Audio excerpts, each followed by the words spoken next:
Vamos lá, vamos seguir? Vamos chamar o Luiz Zanin, crítico de cinema, jornalista cultural. Zanin sempre trazendo o melhor do cinema, do streaming, para que você possa planejar aí o seu final de semana. Olá, Zanin, tudo bem por aí? Oi, minha querida, tudo bem? E aí? Tudo certo também, Zanin. Essa expectativa, né? Guerra que vai escalar, não vai escalar, mas a gente já meio que normalizou isso, infelizmente, viu? Toda sexta-feira é isso. E aí, vai ter plantão no final de semana ou não, né? A gente está nesse modo guerra. Vamos lá, a gente tem 3 estreias brasileiras no cinema. Sempre boa notícia, né? Quando a gente tem filme brasileiro. Vamos começar falando de o ano em que o frevo não foi pra rua. Conta pra gente. Esse é um documentário muito simpático, mas que também tem um lado de tristeza, porque ele foi feito durante a pandemia, quando exatamente o frevo não saiu à rua, como o próprio título diz. Ele é dirigido pelo Bruno Mazzocco, né? E ele disse que é um filme sobre perda, né? Sobre perda dessa tradição, embora temporária, mas que obedecia ao bom senso e às ordens de distanciamento social que foram aplicadas durante a pandemia, né? Pelo menos as pessoas de bom senso desse país, que não são todas, mas uma parte que pensa com a própria cabeça, né? Sabia que, por mais tradicional que fosse o Carnaval de Rua de Olinda, e eu já estive num Carnaval de Rua de Olinda e posso dizer para você que foi uma experiência totalmente inesquecível. Foi o melhor Carnaval que eu passei na minha vida, né? Que é uma maravilha. Então, eles têm aquela tradição muito forte dos bonecos, dos pequenos conjuntos musicais. Aquilo é uma absoluta maravilha. Aquilo é uma coisa assim, imperdível. Então, eles fazem esse processo de luto, né? Desses anos em que esse carnaval não pôde ser feito, né? Ouvem as pessoas que tradicionalmente frequentam o carnaval, né?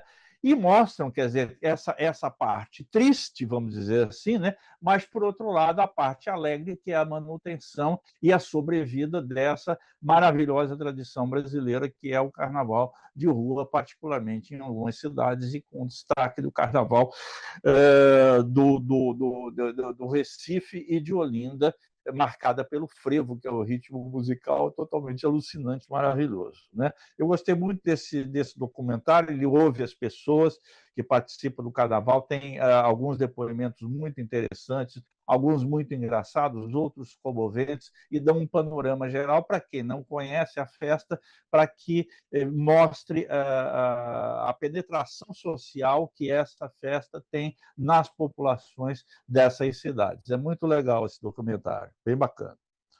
Bacana, tá aí para Ele, vocês. Diga. ele é dirigido, só dar uma informação adicional, que ele é dirigido por 2 pessoas, o Bruno Mazzocco e Mariana Soares, é uma dupla então que dirige esse documentário, bem bacana. Fechou. Agora a gente tem Papagaios. Olha, Papagaios é um filme dirigido pelo Douglas Soares e ele participou do festival do ano passado em Gramado, do Festival de Gramado do ano passado. Eu até julgava que ele seria o favorito, ele acabou não ganhando o prêmio principal, mas ganhou vários prêmios importantes no Festival de Gramado. E ele tem uma atuação maravilhosa. O destaque total desse filme é a atuação do Gero Camilo, que é um grande ator. Ele está sempre bem. O Gero Camilo está sempre bem naquilo que ele faz. É um talento esse menino.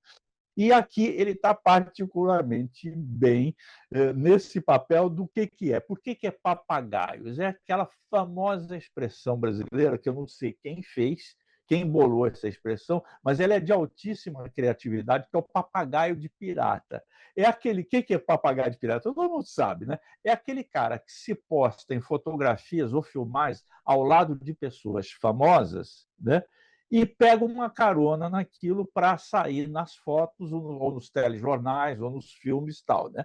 E esse personagem do Gero Camilo é, assim, vamos dizer assim, o mestre dos papagaios de pirata. Então, ele sabe, por exemplo, ele sabe ir a um enterro, como é que ele vai se aproximar do caixão para segurar uma das alças do caixão, porque aí ele tem maior probabilidade de ser filmado. Ele sabe em que ângulo se colocar dentro de uma sala de velório, ele sabe, não estou falando de enterro de velório, mas em qualquer circunstância social que envolva pessoas famosas, ele sabe onde se colocar e o que fazer para ele fazer parte do noticiário, sem ter nada a ver com aquilo, mas ele fazer parte do noticiário. Então, é muito interessante esse personagem dele. Só um instantinho que eu preciso fechar uma porta aqui. Vai lá.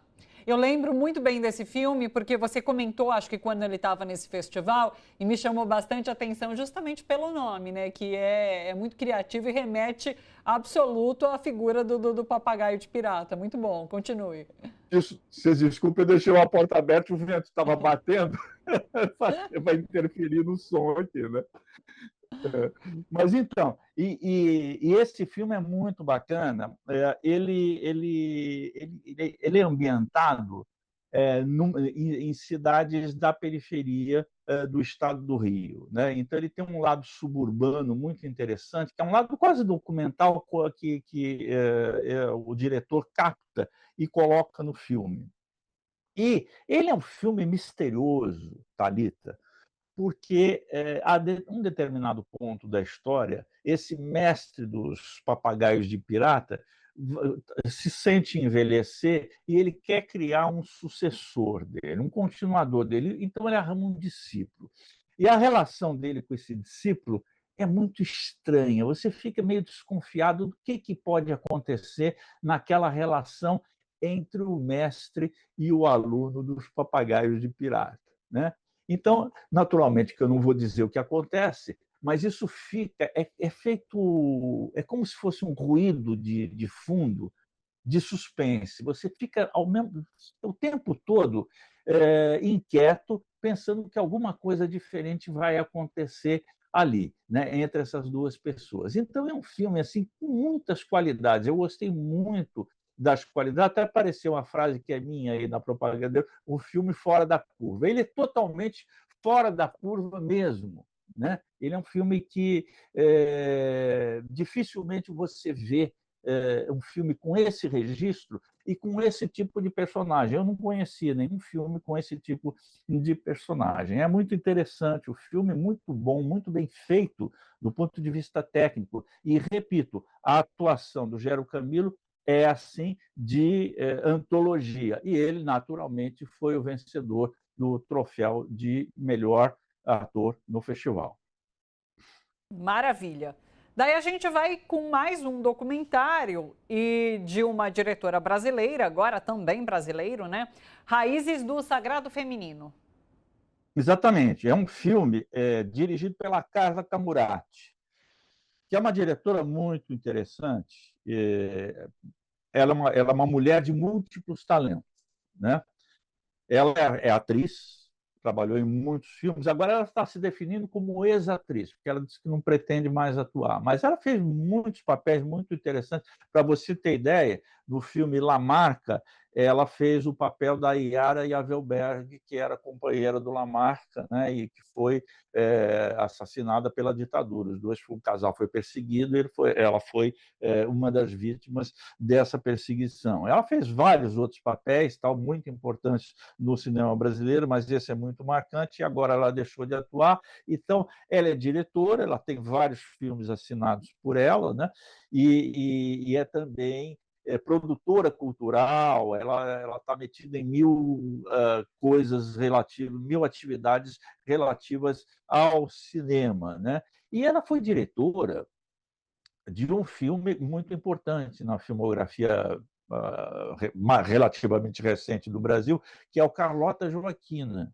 Princesa do Brasil, que, na época pior dos últimos 40, 50 anos da cinematografia brasileira, quando o cinema brasileiro praticamente tinha parado, não tinha mais quase produção, e, sobretudo, não tinha público, ela conseguiu fazer com que esse filme, dirigido por ela, atingisse a cifra espantosa na época, começo dos anos 90, de 1.300.000 ingressos vendidos. Então, é um filme que fez história no cinema brasileiro, foi dirigido por ela. E o que ela faz agora? Esse é um documentário que ela vai prospectar nas religiões, né, o papel subalterno das mulheres, mostrando como as religiões, as grandes religiões do mundo, o cristianismo, o islamismo, o judaísmo, tal, são religiões que derivam de práticas extremamente machistas. São os homens que mandam e reservam às mulheres um papel subalterno no âmbito mesmo dessas religiões. Então, no momento em que existe essa luta das mulheres, né, pela igualdade social e tudo, e, sobretudo, pelo combate ao feminicídio, né, a coisa mais urgente, mais trágica que a gente tem que enfrentar hoje em dia, esse filme procura mostrar, mas sem ser didático, nem direto, e nem fazer acusações, nem levantar o dedo, mas simplesmente tentar entender como esses crimes que se cometem hoje em dia, essa discriminação da qual as mulheres são vítimas, na verdade, tem raízes históricas e muitas dessas raízes, ligadas a práticas religiosas, né?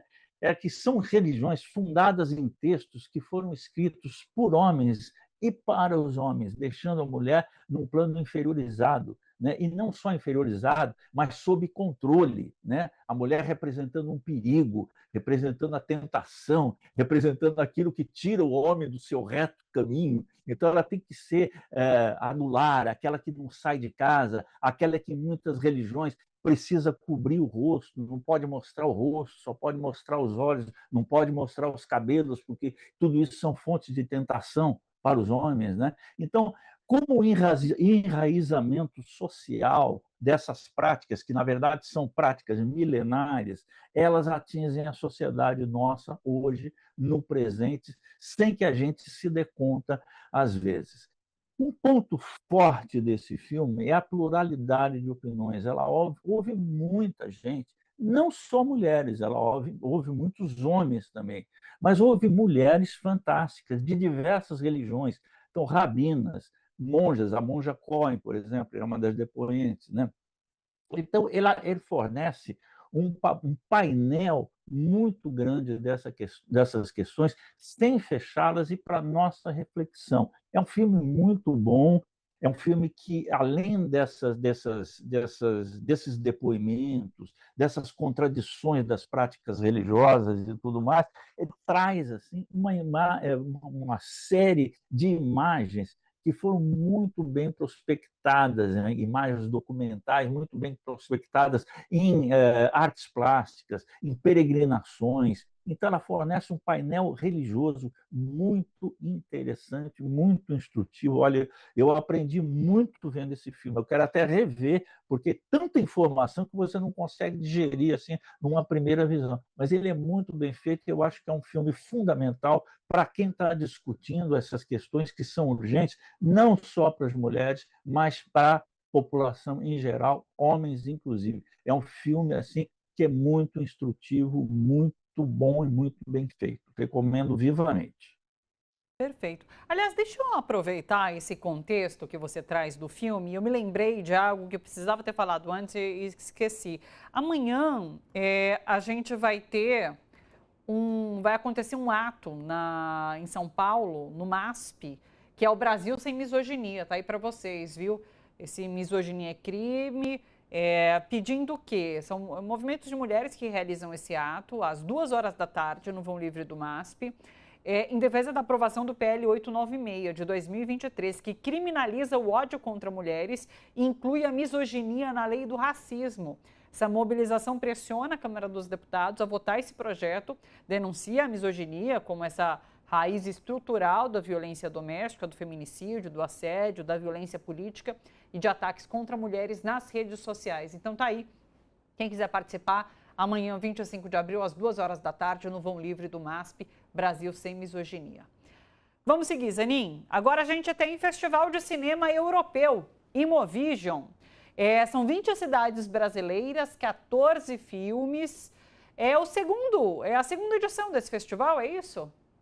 É a segunda edição desse festival, que é patrocinado por essa empresa, né, que é uma empresa de distribuição de filmes, né? Ela é dirigida por franceses radicados no Brasil, né?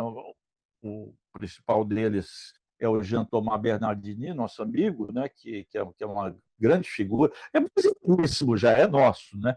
Ele é uma pessoa assim totalmente integrada ao país, né? E ele faz essa atualização que é tão necessária para a gente, de trazer filmes da Europa, filmes que não têm a mesma presença no mercado que os filmes norte-americanos, né? Que tem o domínio de Hollywood, ainda domínio sobre o circuito nosso de distribuição de filmes, né? Então ele traz muitos filmes europeus que participam de festivais, são filmes importantes que de outra forma não chegariam ao país, e eles têm o cinema deles, que é o Reserva Cultural, que é o cinema na Avenida Paulista, e que é o cinema que apresenta filmes, em geral, filmes europeus, mas não só, apresenta filmes brasileiros também. Ele produz filmes brasileiros, produtor de filmes brasileiros, e é um cinema muito simpático, muito legal, muito bom tecnicamente, e que traz esse tipo de atualização cinematográfica para a gente. Bem, como você já antecipou, esse festival ele se apresenta em 20 cidades brasileiras, a maioria delas capitais, mas outras cidades também. Por exemplo, apresenta aqui em Santos, apresenta em Ribeirão Preto, são cidades, em geral, em capitais brasileiras, João Pessoa, Salvador, São Paulo, etc., Rio Grande, Porto Alegre, etc. e tal. São 14 filmes, eu não conheço todos, eu vou aproveitar para ver alguns que eu não conheço ainda, mas eu conheço alguns aí que eu já vi em outros festivais e posso recomendar. Por exemplo, eu vou fazer alguns destaques rápidos, senão a gente vai consumir todo o tempo só nisso, né? Sim. O Grande Arco de Paris, que é do Stéphane Domestier, é um filme da França e que reporta um negócio assim, que é um tema da arquitetura, que é a construção do Grande Arco de la Défense, que é aquele bairro modernoso, né, super moderno, encostado em Paris, né, e que tem esse grande arco todo, virou um dos cartões postais de Paris, esse grande arco que foi construído durante o governo do socialista François Mitterrand, né? E esse filme mostra todo o bastidor político da construção dessa obra monumental. Quem venceu o concurso de arquitetura não foi um arquiteto francês, o que já gerou muitos problemas lá, mas foi um arquiteto nórdico, dinamarquês, né? E que ninguém conhecia, e esse cara apresentou o melhor projeto, né? E ele era um cara muito assim ciente daquilo que ele estava fazendo e peitou muita briga, inclusive com dirigentes do próprio Partido Socialista na época no governo, que queria se imiscuir na direção da obra. É bastante interessante, em especial para as pessoas que se interessam por arquitetura, mas não apenas pelas relações da arquitetura com o poder, que acho que é um tema bastante fascinante, eu gosto muito e acho um filme bastante interessante. Outro filme francês que é trazido, esse é um filme muito legal, chama-se A Divina Sarah Bernard, sobre uma cinebiografia ficcional, né, da famosérrima atriz Sarah Bernard, né, que é interpretada aqui pela Sandrine Kiberlin, e que é uma interpretação assim também digna de todos os elogios e todos os prêmios. Ela pega, não é uma cinebiografia completa, ela flagra uma fase mais madura da Sarah Bernard, né? Que era uma atriz assim de fama mundial. Ela esteve várias vezes no Brasil, 4 ou 5 vezes no Brasil, e no Brasil, Thalita, ela sofreu um acidente, ela quebrou a perna e ela ficou com um problema no joelho do qual ela nunca se livrou. E ela teve que sofreu gangrena na perna em função desse acidente, teve que amputar uma perna, né? E acabou sendo a causa da morte dela. Né? Foi um acidente que ela sofreu aqui no nosso país. É um filme bastante interessante, bastante emotivo, e acho bem legal esse filme, principalmente, repito, pela atuação da atriz que interpreta a sua outra atriz famosa, né? Sim. Diva Futura é um filme da Julia Louise Steigerwald, né? Que é uma italiana, apesar desse sobrenome aqui, mas que ela é um filme curioso, porque ele registra os bastidores da indústria pornográfica na Itália. Diva Futura era o nome de uma revista, era o nome de um estúdio de sexo explícito. E uma das figuras que sai dessa Diva Futura foi uma pessoa que ficou muito conhecida, os mais antigos vão lembrar da Cicciolina, que era uma atriz de sexo explícito e que acabou se candidatando, virou política, acabou sendo eleita deputada na França. É um filme curioso sobre os bastidores da indústria erótica, da indústria de sexo na Itália, durante um certo período, dos anos 60 e 70, principalmente. Finalmente, eu quero destacar desse conjunto de filmes aí apresentados no Festival Europeu, 8 décadas de amor, de um diretor espanhol, que é o Júlio Méden, que vai acompanhar toda a história da Espanha nos últimos 80 anos, através de duas pessoas, né? São duas crianças que nascem no mesmo dia, no mesmo lugar, né? Em 1931. Uma é de uma família republicana e outra é de uma família franquista. E essas duas crianças vão crescer, vão se transformar em jovens, vão se conhecer e vão desenvolver um relacionamento em campos opostos. Obviamente que essa história é uma tentativa de metáfora da Espanha dividida, tal qual o nosso país se encontra polarizado, como se diz, dividido em campos inconciliáveis. Na Espanha isso aconteceu de uma maneira mais trágica ainda a partir da Guerra Civil Espanhola, né, que foi a guerra em 1931, que é quando nascem essas crianças. A República ganha as eleições e toma o poder. Em 1936, há o golpe, né, a tentativa de golpe que se deflagra na Guerra Civil, que é vencida pelo generalíssimo Franco e que instaura o fascismo criminoso durante a Espanha ao longo de quase 40 anos. E ao longo desse tempo, nós vamos acompanhando a história da Espanha através do relacionamento, aproximação ou afastamento dessas duas figuras, um homem e uma mulher. É muito interessante a maneira assim como ele articula um caso de relacionamento pessoal com a história geral do país. Esse é um filme espanhol que está representando aí seu país nessa mostra do cinema europeu. Sim.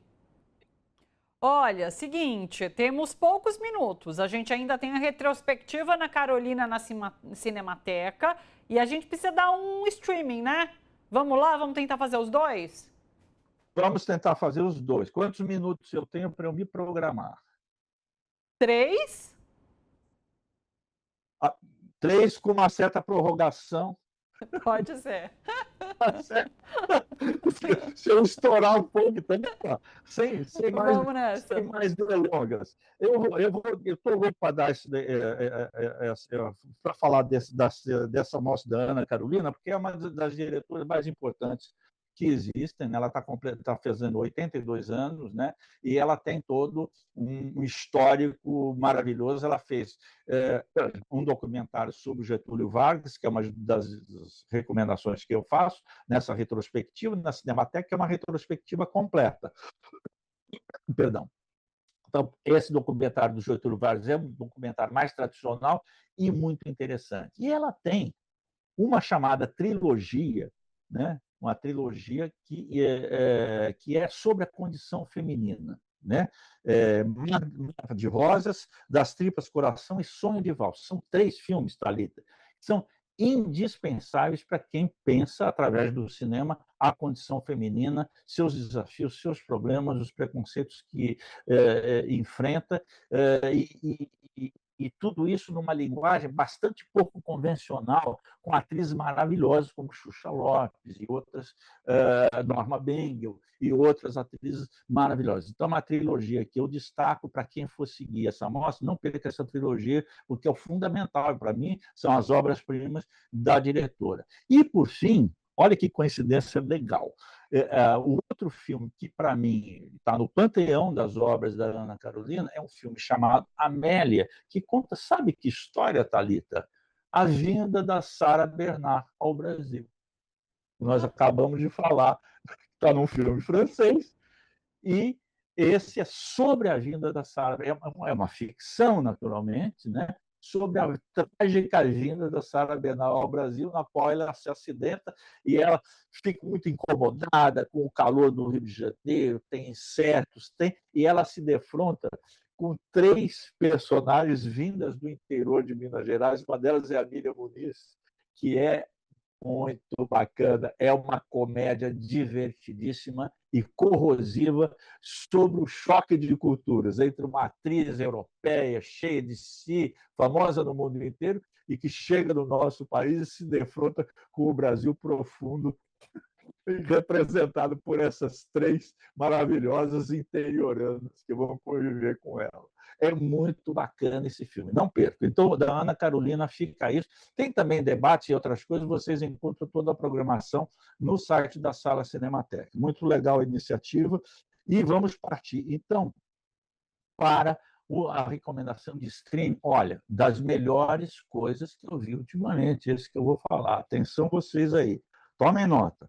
Porto Belo é uma série italiana em 6 episódios na HBO Max, dirigida pelo mestre dos mestres, Marco Bellocchio, autor de várias obras-primas do cinema e que faz essa série, Thalita, sobre um erro judicial italiano, um caso verdadeiro. Um apresentador, o chamado Enzo Tortora, que é interpretado por um magnífico ator, Fabrício Di Funi, né?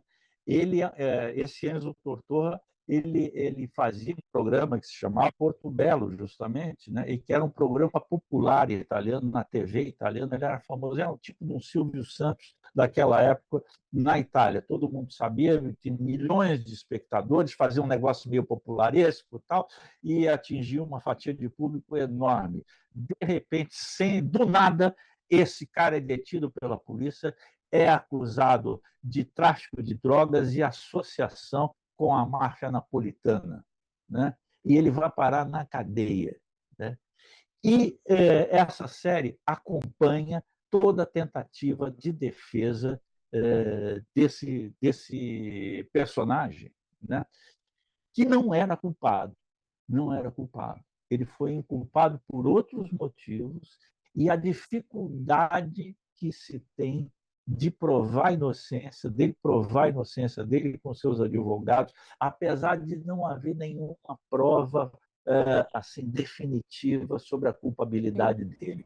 Havia, sim, interesses políticos e econômicos para que ele continuasse detido. Então, é essa saga de prisão e de julgamento depois desse personagem, que eu confesso não conhecia, mas era um personagem popularíssimo na Itália, né? E que responde por esse erro judicial, que é um dos erros judiciais mais famosos da história daquele país. E tudo isso é feito com grande arte. Você parece que você está vendo um filme de cinema, tamanho capricho das interpretações, do elenco, do roteiro bem feito, do suspense que aquilo traz, da empatia que a gente desenvolve em relação ao personagem, muito por causa desse Fabrício Di Funi, que é um magnífico ator italiano, como eu disse. Isso é uma série para não perder. Perfeito. Zanin, agradecidíssima, um beijo enorme para você, boa semana, até sexta-feira. Beijo para todo mundo, até sexta. Até.